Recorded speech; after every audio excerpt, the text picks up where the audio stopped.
ఓం శ్రీ గురుభ్యో నమః. హరిమయము విశ్వమంతయు హరి విశ్వమయుండు, సంశయము పని లేదు. ఆ హరిమయము కాని ద్రవ్యము పరమాణువు లేదు. వంశపావన వింటే కలలోన జీవుండు కౌతూహలంబున పెక్కు దేహంబుల పేరు వడసి ఇంద్రియంబుల వెంట ఎల్ల వృత్తంబులు వీక్షించి మరి తన్ను నెరుగుకరణి అఖిలాంతరాత్మకుడగు పరమేశ్వరుడు అఖిల జీవుల హృదయముల నుండి బుద్ధి వృత్తులనెల్ల బోద్ధయై వీక్షించు బద్ధుండు కాడు. ప్రభవము వలన సచ్చుడానంద బహుళ విజ్ఞానమూర్తి అతని సేవింపనగుగాక అన్యసేవ కలుగ నెరవు కైవల్య గౌరవములు పాయదన్నడు సంసార బంధమధిప. హరి చింతింపక మత్తుడై విషయ చింతాయక్తుడై చిక్కి వసరముల్ ద్రొసెడువాడు కింకరగదా సంతాడితోరస్కుడై ధరణీశోత్తమ దండభృన్నివసన ద్వారోపకంఠోగ్ర వైతరిణీ వన్ని శిఖాపరంపరలచే దగ్ధుండుగా కుండునే. కమనీయ భూమి భాగములు లేకున్నవే పడియుండుటకు దూది పరుపులేల, సహజంబులగు కరాంజలులు లేకున్నవే భోజన భాజన పుంజమేల, వల్కలాజిన కుశావళులు లేకున్నవే కట్టదు కోల సంఘంబులేల, కొనకొని వసియింప గుహలు లేకున్నవే ప్రాసాద సౌధాధి పటలమేల, ఫలరసాదులు కురియవే పాదపములు, స్వాదు జలముల నుండవే సకల నదులు, పొసగ భిక్షను పెట్టరే పుణ్యసతులు, ధనమధాందుల కొలువేల తాపసులకు. అఖిల భూతములందు ఆత్మరూపంబున ఈశుండు హరియుండును ఎల్ల ప్రొద్దు, బుద్ధ్యాది లక్షణంబుల కనబొడును మహత్స్యవనీయుడు అహర్నిశంబు వందనీయుడు, భక్తవత్సలుండు అత్యంత నియతుడై సతతంబు నియత బుద్ధి ఆత్మరూపకుడగు హరికథామృతమును కర్ణపుటంబుల కాంక్షధీర గ్రోలుచుండెడు ధన్యులు, కుటిల బహుళ విషయ మలినీకృతాంగముల్ వెగవిడిచి విష్ణుదేవుని చరణారవిందయుగము కడకు జనుదురు సిద్ధంబు కౌరవేంద్ర. హరి ఓం శ్రీ గురుభ్యో నమః.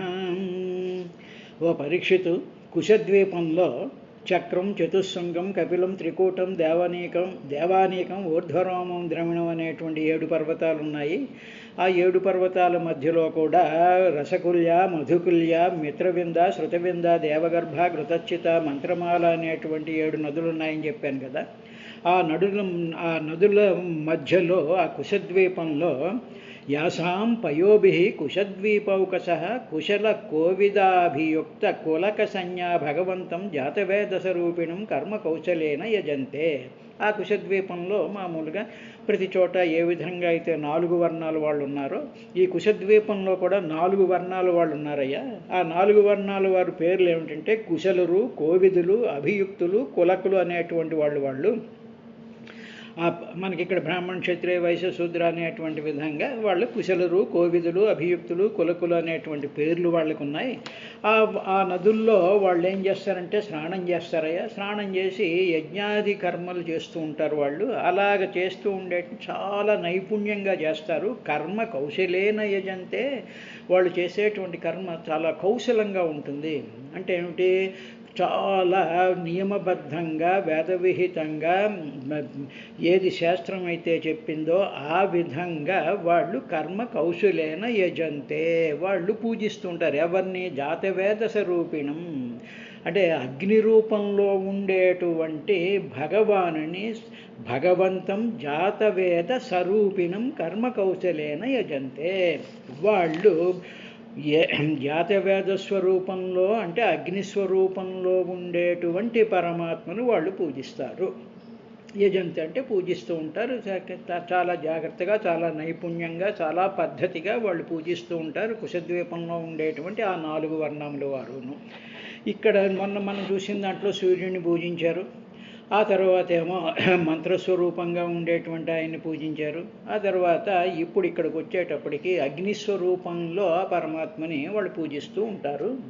కాబట్టి ఇలాగా ఇన్ని రూపాలలో పూజిస్తున్నారు అని చెప్పడంలో ఉద్దేశం ఏమిటి అంటే, మంత్రస్వరూపం అంటే శబ్దరూపం, అగ్నిస్వరూపం, తరువాత మరి వేరే ఒక రూపంలో పూజించడం అనేటువంటిది ఏమిటి అంటే, అన్ని రకాలైనటువంటి ప్రకృతి శక్తులలో కూడా భగవంతుడు పరమాత్మ నింపబడి ఉంటాడు. అలాగే పర్వతాల్లో, నదుల్లో, ద్వీపాల్లో, నేలలో, ఆకాశంలో అన్నిట్లోనూ కూడా పరిపూర్ణంగా పూరింపబడి ఉండేటువంటి ఆ పురుషోత్తముణ్ణి ఆయా జనుల యొక్క, ఆయా లోకుల యొక్క బుద్ధి అనుసారం వాళ్ళకి ఆయా తెలివి కలిగి ఆయా రూపాలని పూజించడం అనేటువంటిది చేస్తూ ఉంటారు. ఇలాగ చేసేటప్పుడు అందుకని జాతవేద అన్నారు. జాతవేద అంటే పరమాత్మ అగ్నిస్వరూపం. అంటే మనం రోజు చూసేటువంటి హోమాల్లోనూ ఇక్కడ చూసేటువంటి అగ్నిస్వరూప జడ అగ్ని అంటే జడ పదార్థం అంటారు దాన్ని. కానీ దాంట్లో ఉండేటువంటి దానికి ఆ వెలుగు, ఆ కాంతి, ఆ వేడి, ఆ భస్మీపటలం చేసేటువంటి శక్తి, అది సర్వవ్యాపకమైనటువంటి శక్తి అంతా కూడా దానికి కారణం ఏమిటి అంటే అందులో ఉండేటువంటి పరమాత్మ స్వరూపమే. కాబట్టి పరమాత్మని వాళ్ళు ఆ అగ్నిస్వరూపం కింద పూజిస్తూ ఉంటారు. అదేవిధంగా సాధారణంగా పూర్వకాలంలో అందరూ కూడా నిత్యాగ్నిహోత్రులు అనేటువంటి వాళ్ళు ఉండేవారు. ప్రతి చోట కూడా నిత్య అగ్నిహోత్రం అంటే పరమాత్మని ఆ హోమరూపంలో చేయడం అనేటువంటిది సంప్రదాయంగా వస్తూ ఉండేది.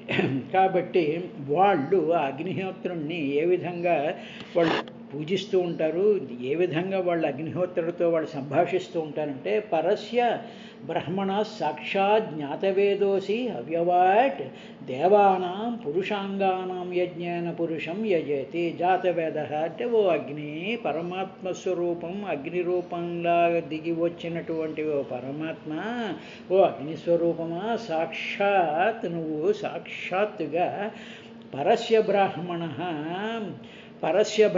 నువ్వు సాక్షాత్ ఏం చేస్తూ ఉంటావంటే, పరస్య బ్రహ్మణ అంటే పరమాత్మ, సత్యం జ్ఞానం అనంతం బ్రహ్మ అన్నంగా అనంతం బ్రహ్మ అంటే పరమాత్మ. పరస్య అంటే ఏమిటి? పరబ్రహ్మ స్వరూపం. ప్రత్యేక బ్రహ్మ, పరబ్రహ్మ అని 2 ఉంటాయి. అంటే ఏమిటి? సర్వంలోనూ వ్యాపించిపోయి ఉన్నటువంటి ఆత్మ చైతన్య ప్రకాశాన్ని పరబ్రహ్మము అంటారు. ఆ పరబ్రహ్మ మన హృదయంలో ఉండిపోయి శరీరంలో ప్రతి అణువులోనూ కూడా వ్యాపించిపోయి ఉన్నటువంటి ఆ పరబ్రహ్మ, ఆ తేజస్వరూపాన్ని ప్రత్యేగాత్మ అంటారు. అది జీవుడు అంటారు. కాబట్టి నువ్వు అగ్నిహోత్ర స్వరూపంగా ఉండేటువంటి నీవయ్య పరస్య బ్రహ్మణ హవ్యవాట్. నువ్వేం చేస్తూ ఉంటావంటే, నువ్వు అగ్నిహోత్రానివి కదా, మేమేమో నీ రూపంలో పరమాత్మ ఉన్నాడు అని చెప్పి నిన్ను ఆ భావనతో చూస్తూ హవ్యములు వేస్తూ ఉంటాం, హోమద్రవ్యాలు వేస్తూ ఉంటాం. అంటే మేము ఏదో మాకు తోచినటువంటి పదార్థాలు యథావిధి శాస్త్రం ఏ విధంగా అయితే చెప్పిందో ఆ పదార్థాలన్నింటినీ హోమద్రవ్యాల కింద నీలో వేస్తామయ్యా. అప్పుడు నువ్వేం చేస్తావంటే హవ్యవాటే ఆ వేసినటువంటి పదార్థాలని సూక్ష్మ రూపాల కింద మార్చి పరస్య బ్రాహ్మణ ఆ పరమాత్మకు పట్టుకెళ్ళిస్తావు నువ్వు చేసేటువంటి పని ఇది. అందువల్లే చూడండి, మామూలుగా ఉందనుకోండి, ఒక అగ్నిహోత్రం ఉందనుకోండి. అగ్నిహోత్రం ఉంది అనేటప్పుడు దాంట్లో మనం కొన్ని రకాలైనటువంటి పదార్థాలు వేసామనుకోండి, వెంటనే ఏమవుతుంది, ఆ పదార్థంలో ఉండేటువంటి ఔషధ గుణాలు కానివ్వండి, వైటమిన్ గుణాలు కానివ్వండి, దాంట్లో ఉండేటువంటి సుగంధం కానివ్వండి, ఆ పదార్థాల్లో ఉండేటువంటి కెమికల్ కాంపోజిషన్స్ అన్నీ కూడా ఏమైపోతాయంటే అగ్నిహోత్రంలో వేయగానే అవన్నీ కూడా ఆవిరి రూపంలో, అణువుల రూపంలో విడగొట్టబడి, అగ్నిహోత్రం విడగొట్టేసి వాటిని ఈ గాలి ద్వారా ఇలాగా ఈ ఫ్లోట్ చేస్తూ మొత్తం ఆ గాలిలో నుంచి ఆ వాతావరణం అంతా కూడా వ్యాపింపజేసేటువంటి లక్షణం అగ్నిహోత్రుడికి ఉంది. కాబట్టి హవ్యవాట్ అన్నారు. అంటే హోమద్రవ్యాన్ని తీసుకెళ్ళేటువంటి వాడిని హవ్యవాట్ అంటారు. కాబట్టి ఆ విధంగా చేస్తారు. ఒకసారి ఎప్పుడో ఒక దాంట్లో ఎక్కిరాల కృష్ణమాచార్యులు గారి తండ్రి అయినటువంటి ఎక్కిరాల అనంతాచార్యులు వారి యొక్క చిన్న ఉపన్యాసం చెప్పినప్పుడు వెళ్ళి కూర్చోవడం జరిగింది. అప్పుడు ఆయన చెప్పారు ఏమిటంటే, ఆయన యజ్ఞాల మీద చాలా బ్రహ్మాండమైనటువంటి రీసెర్చ్ చేశారు. ఆయన చేసి యజ్ఞాల్లో ఉండేటువంటి ఆయుర్వేదానికి సంబంధించినటువంటి మంత్రాలలో ప్రపంచంలో ఇంకా రాబోయేటువంటి 150 రోగాలకు సంబంధించినటువంటి మందులు ఆ వేదంలో ఉన్నాయి అని చెప్పి వాటికి సంబంధించిందంతా కూడా ఆయన పుత్రులకి ఉపదేశించారట.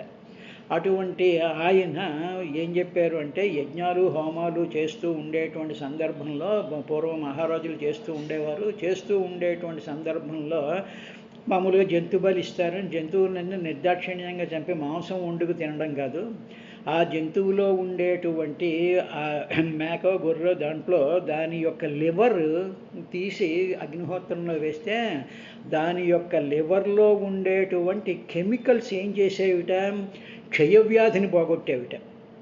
ఇప్పుడు మామూలుగా మందులు కూడా అలాగే తయారు చేస్తున్నారుగా, ఆకుల్లో నుంచి, జంతువుల్లో నుంచి, వీటిల్లో నుంచి ఎక్స్ట్రాక్ట్స్ తయారు చేసి కదా మందులు తయారు చేస్తున్నారు.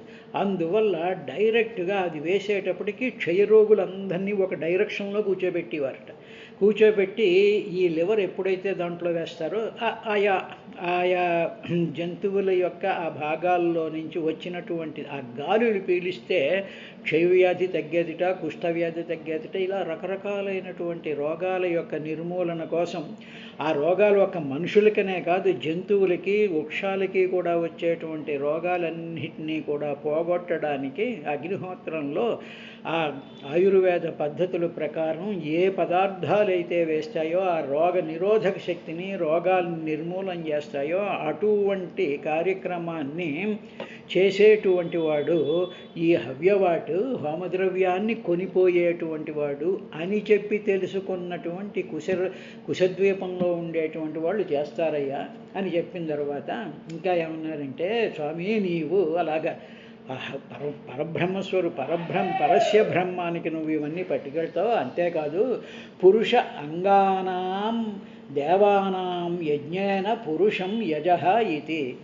ఏమండి, మరి మామూలుగా హోమాలు అవి చేసేటప్పుడు ఇంద్రుడి కోసమో చేస్తావు, లక్ష్మీ గణపతి కోసమో, లేకపోతే ధన్వంతరి కోసమో, లేకపోతే మరొకరి కోసమో, తర్వాత ఇలా చేస్తూ ఉంటాం కదా, ఏదో హయగ్రీవ కదా, వారాహిదేవి అని చెప్పి ఇలా చేస్తూ ఉంటారు కదా, మరి దేవతలు వేరుగా ఉంటారు కదా అని మనకు అనుమానం వస్తుంది. అందుకని ఆ అనుమానాన్ని క్లారిఫై చేస్తూ పురుష అంగానాం, పరిపూర్ణమైనటువంటి ఉత్తమ పురుషుడైనటువంటి పురుషోత్తముడైనటువంటి పరమాత్మ యొక్క అంగములే ఈ దేవతలందరూ కూడా. అటు అగ్ని కానీ, వరుణుడు కానీ, ఇంద్రుడు కానీ, అశ్విని దేవతలు కానీ, కుబేరుడు కానీ, యముడు కానీ, లేకపోతే అమ్మవారిలో ఉండేటువంటి సమస్తమైనటువంటి రకరకాలైనటువంటి శక్తులు ఉన్నాయి కదా, ఆ శక్తులు కానీ మిగతా దేవతలు అందరూ కూడా ఎవరు అంటే ఆ పరమాత్మ యొక్క దేహంలో ఉండేటువంటి భాగాలే.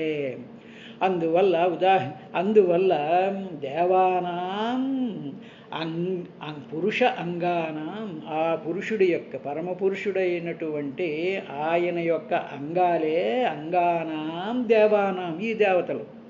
కాబట్టి నువ్వు ఇది పట్టుకెళ్ళి పరమాత్మకి ఇస్తున్నావు అంటే దాని అర్థం ఏమిటంటే పరమాత్మ యొక్క దేహంలో అంగాల స్వరూపంలో ఉండేటువంటి వాళ్ళందరికీ కూడా నువ్వు అది సమర్పిస్తున్నట్టే లెక్క. ఇప్పుడు నేను దానికి సింపుల్ ఎగ్జాంపుల్ ఏమిటి అందనుకోండి. ఉదాహరణకి మనం మనం ఉన్నాం, ఉండేటప్పటికి మనకేదో కాళ్ళల్లో నీరసం వచ్చిందనుకోండి. అనేటప్పటికి ఏం చేస్తారు, కాళ్ళల్లో నీరసం వచ్చి కాళ్ళల్లో నొప్పి తగ్గించడానికి అని చెప్పేసేసి ఇగో ఈ పళ్ళు తినండి, ఈ ఆహారం తినండి, ఈ మాత్ర వేసుకోండి అని మనం ఇస్తున్నప్పుడు మనం తిన్నటువంటి ఆహారం, మనం వేసుకున్నటువంటి మాత్ర కాలికి సంబంధించినటువంటి దానికే వెళ్ళి అక్కడ దాన్ని బాగు చేస్తోందిగా, దానికి బలం చేకూరుస్తోందిగా. అదేవిధంగా ఒక్కొక్క పదార్థం ఏదో క్యారెట్లు తింటే కళ్ళకి మంచిది, ఏదో పండు తింటేనేమో గుండెకి మంచిది, ఇంకోటి తింటేనేమో మూత్రపిండాలకి మంచిది అని చెప్పి మనం దేంట్లో వేస్తున్నాం, మన నోట్లో వేస్తున్నాం. కాబట్టి మనము పురుషులు అయితే మన శరీరంలో ఉండేటువంటి అంగాలన్నీ కూడా దేవతల్లాగా ఆయా బలాలు వస్తున్నట్టు అవి వృద్ధి పొందుతున్నట్టుగా స్వామి పురుష అంగానాం దేవానాం యజ్ఞాన పరబ్రహ్మ యజ. అందువల్ల స్వామి మేము ఏ దేవతని పూజించినా ఆ దేవతా స్వరూపం నీ శరీరంలో అంగాలే కాబట్టి నీకు సమర్పిస్తున్నటువంటి ఆ దేవతలకి ఆ అంగాలకి సమర్పిస్తున్నట్టే లెక్క అని చెప్పి భావన చెయ్యడం అనేటువంటిది మనం నేర్చుకోవాలి. కాబట్టి మనం ఏమిటైపోతుంది అంటే ఏదో 4 కొబ్బరికాయలు ఫలానా దేవుడికే కొట్టాము అని మనం అనుకుంటాం. అనుకుని ఆ దేవుడిని ప్రార్థిస్తే ఏదో మన కోరిక తీరుస్తాడు అనుకుంటాం. కానీ ఆ దేవుడు, నువ్వు ప్రార్థించేటువంటి దేవుడు, అయ్యా నువ్వు కొబ్బరికాయలు కొట్టి ఆ ప్రసాదాలు సమర్పిస్తున్నటువంటి దేవుడు ఎవరో కాదు, సాక్షాత్తు పరమాత్మ యొక్క అంగస్వరూపమైనటువంటి వాడే. కాబట్టి ఈ 2 భావాలతో నువ్వు సమర్పించదలుచుకున్నటువంటి దేవుడికి ఆ దేవుడిలోనే ఆ పరమాత్మ స్వరూపం కూడా ఉన్నాడు అని భావన చేసి స్వామి ఆ పరమాత్మ స్వరూపమైనటువంటి నీకు నేను ఇది సమర్పిస్తున్నాను. ఆ నీ దేహంలో అంగభాగంగా ఉండేటువంటి ఈ దేవతా స్వరూపానికి ఇస్తే ఆ అంగస్వరూపుడైనటువంటి దేవుడు నా కోరిక తీరుస్తాడు, నా బాధ తీరుస్తాడు అనేటువంటి ఆ 2 భావాలతోనూ కూడా కుశదీపంలో ఉండేటువంటి వాళ్ళు యజా ఆరాధిస్తూ ఉంటారయ్యా అని చెప్పిన తర్వాత ఇప్పుడు క్రౌంచ దీపం గురించి ఆయన చెప్పడం ప్రారంభించాడు. తథా ఘృతోద్దాద్బహి క్రౌంచద్వీపో ద్విగుణ సమానేన క్షీరోదేన పరిత ఉపక్లుప్తో వృతో యథా కుశద్వీపో ఘృతోదేన యస్మిన్ క్రౌంచో నామ పర్వతరాజో ద్వీపనామ నిర్వర్తక ఆస్తే. అదేవిధంగా ఇప్పుడు నేయ సముద్రం ఉంది కదా, నేయ సముద్రానికి ఇటువైపు ఉండేటువంటిదంతా కూడా మనకి ఇందాక చెప్పినట్టు కుశద్వీపం అయింది. ఇప్పుడు నేయ సముద్రానికి అవతల వైపున రెట్టింపు విశాలం కలిగినటువంటి క్రౌంచ ద్వీపం ఉందయ్యా పరీక్షితు. ఆ క్రౌంచ ద్వీపం చుట్టూ కుశద్వీపం చుట్టూ సముద్రం ఉన్నట్టే క్రౌంచ ద్వీపం చుట్టూ కూడా ఈశ్వరుడి చేత తయారు చేయబడినటువంటి పాల సముద్రం ఉంది. ఆ పాల సముద్రంకి ఈ నేతి సముద్రానికి మధ్యలో ఉందన్నమాట ఈ క్రౌంచ దీపం. ఈ క్రౌంచ దీపంలో క్రౌంచము అని పేరు కలిగినటువంటి ఒక పర్వతం ఉండడం చేత ఆ ద్వీపానికి, ఆ కాంటినెంట్కి క్రౌంచ ద్వీపము అని పేరు వచ్చింది అన్నారు. మొన్నటి వరకు జువ్వి చెట్టు, తర్వాత ఏమో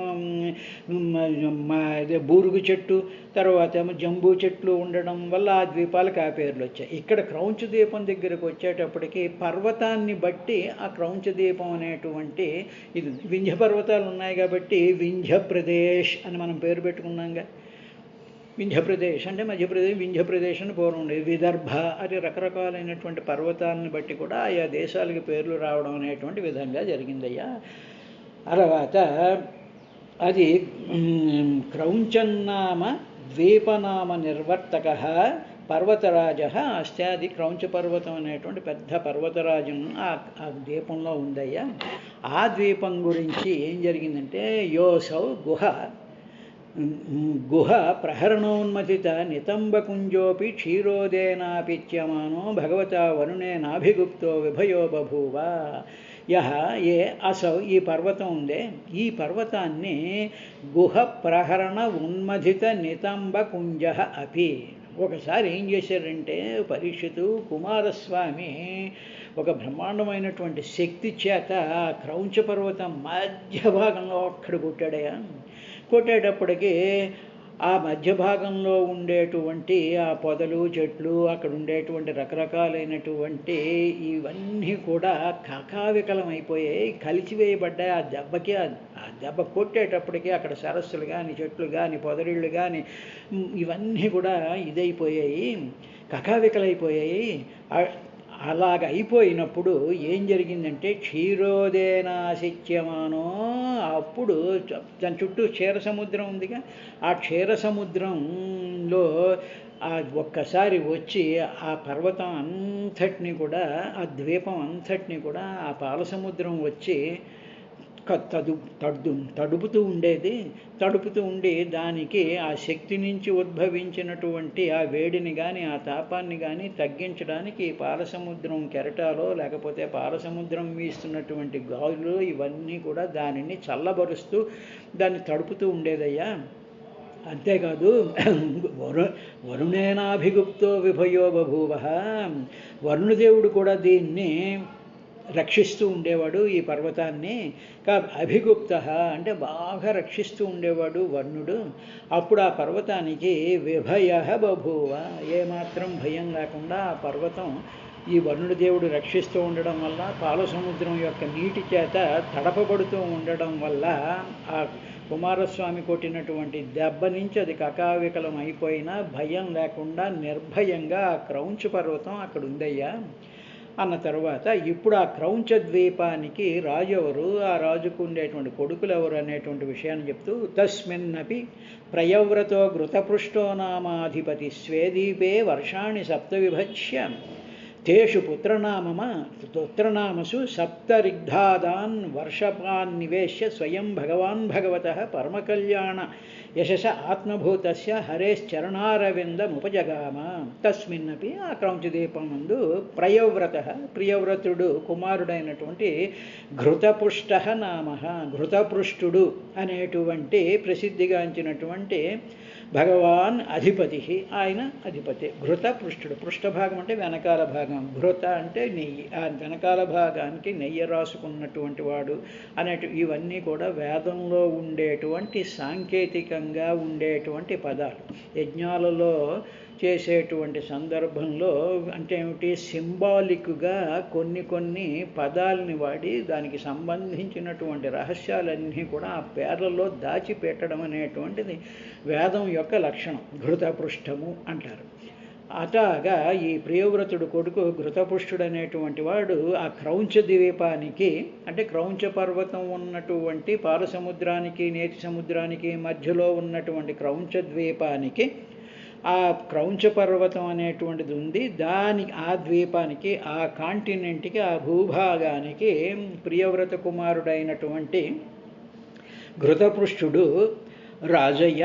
ఆ రాజుకి ద్వీపే సప్తవర్షాన్ని, మళ్ళీ ఆ క్రౌంచ ద్వీపాన్ని 7 భాగాల కింద విభజించి ఏం చేశాడంటే పుత్రనామసు 7 దాన్నంతా 7 కొడుకులు ఉన్నారు. ఆ 7 కొడుకులకి కూడా ఈ ఘృతపృష్ఠుడు దాన్ని రిగ్ధ ఆదాన్, రిగ్ధ అంటే ఏమిటి, తండ్రి యొక్క ఆస్తి అని అర్థం అనమాట. రిక్త అంటే తండ్రి యొక్క ఆస్తి, తండ్రికి ఉండేటువంటి చర అచర భాగాలు ఏవైతే ఉంటాయో అంటే ఏమిటి, బంగారం, అదేవిధంగా భూములు, ఇళ్ళు, ఇవన్నీ కూడా రిగ్ధ అంటారన్నమాట. ఆదాన్ ఈ సంపదనంతటినీ కూడా ఆయన 7 కొడుకులకి పంచిపెట్టాడయ్యా. పంచిపెట్టేసేసి ఒక్కొక్క భాగానికి కూడా వర్షపాన్ నివేశ్య స్వయం పరమకళ్యాణ యశసః ఆత్మభూత్యైః భగవతః హరేః అరవిందం ఉపజగామ. అలాగే 7 కొడుకులకి అంటే ఆ రెస్పాన్సిబిలిటీ అయిపోయింది, హాయిగా కృష్ణారామ అని అంటూ ఉంటాను చూసారా, అదేవిధంగా ఆయన పరమకళ్యాణ యశస, పరమకళ్యాణమైనటువంటి కీర్తి కలిగినటువంటి ఆత్మభూతస్య, ఆత్మస్వరూపమైనటువంటి ప్రతి హృదయంలోనూ ఉండేటువంటి ఆత్మస్వరూపమైనటువంటి హరేహే, ఆ శ్రీహరి యొక్క చరణ అరవిందం, ఆ పాదపద్మాలని నమస్కారం చేస్తూ ఆయననే ఉపజగామ శరణు వేడాడు స్వామి. మనకి ఏదైనా కష్టం ఏదైనా వచ్చింది అంటే ఏం చేయాలంటే గబగబా ఆ పటమో ఆ విగ్రహమో ఏదో ఉన్నటువంటి దాన్ని భావన చేసి ఇంకా ఆయన మొహం, ఆయన చేతులు, ఆయన ఆభరణాలు ఆయనకు ఉండేటువంటివి కాకుండా మనకి కలిగినటువంటి బాధ కానీ మనకు కలిగినటువంటి చింత కానీ కష్టం కానీ వచ్చినప్పుడు రెండు కళ్ళతోనూ ఆ పాదాలను చూస్తూ రెండు చేతులతోనూ ఆ పాదాలని పట్టుకుని బోరు బోరుమని విలపిస్తూ స్వామి ఈ కష్టాన్ని ఈ చింతని బాధని నేను తట్టుకోలేకపోతున్నాను, నీవు తప్ప నాకు ఏ విధమైనటువంటి శరణ్యం లేదు అని చెప్పి హరేహ చరణ అరవిందం ఉపజగామ. ఉపజగామ అంటే చాలా దగ్గరగా వెళ్ళిపోయి ఆ పాదాలను గట్టిగా పట్టుకుని శరణు వేడాడు అని చెప్పడంలో ఏంటంటే మనం ఏం చెయ్యాలో సుఖబ్రహ్మ పరీక్షన్ మహారాజుకి చెప్తున్నట్లుగా మనకి చెప్పాడయ్యా అని చెప్పి సూత మహర్షి సౌనికాది మహర్షులకి నైమిసారణ్యంలో చెప్పాడు. కాబట్టి మనం ఏం చెయ్యాలి అనేటువంటిది ఏదో వ్రతాలు పడతాం, దీక్షలు పెడతాం, మొక్కులు మొక్కుకుంటాం, బాగానే ఉంది, ఇవన్నీ చేసుకుంటే మంచిదే. కానీ వీటిలన్నిటితో పాటు మనం కొబ్బరికాయలు కొట్టడానికి ఒక అరగంట గంట పడుతుంది, కొట్టేస్తాం. ప్రదక్షిణలు చేయడానికి ఒక గంట సేపు ప్రదక్షిణలు చేసేస్తాం, వస్తాం, ఏదో మొక్కులు తీర్చుకోవడానికి వెళ్ళాం, వచ్చేస్తాం. అంతటితో కాదు, ఏం చేయాలి అంటే అప్పుడు మన బాధ అంతటినీ కూడా ఆ పాదాల మీద పెడుతున్నట్టుగా మన కన్నీటితో ఆ భగవంతుడి యొక్క పాదాల మీద పట్టుకుని గట్టిగా పట్టుకుని ఏడుస్తూ స్వామి నువ్వు తప్ప నాకు ఇంకొకటి శరణ్యం లేదు, నువ్వే నన్ను దరి చేర్చాలి అనేటువంటి భావాన్ని హరేహే చరణ అరవిందం ఉపజగామా. అది కష్టంలో ఉన్నా సుఖంలో ఉన్నా కూడా చెయ్యాలి. ఇది రహస్యం. కష్టంలో ఉన్నప్పుడే కాదు, సుఖంగా ఉన్నప్పుడు కూడా ఈ పని చేశాడయ్యా ఘృతపృష్ఠుడు అనేటువంటి మహారాజు అన్నాడు. రేపటి కార్యక్రమంలో ఇంకా ఏం జరిగింది అనేటువంటి విశేషాన్ని చూద్దాం.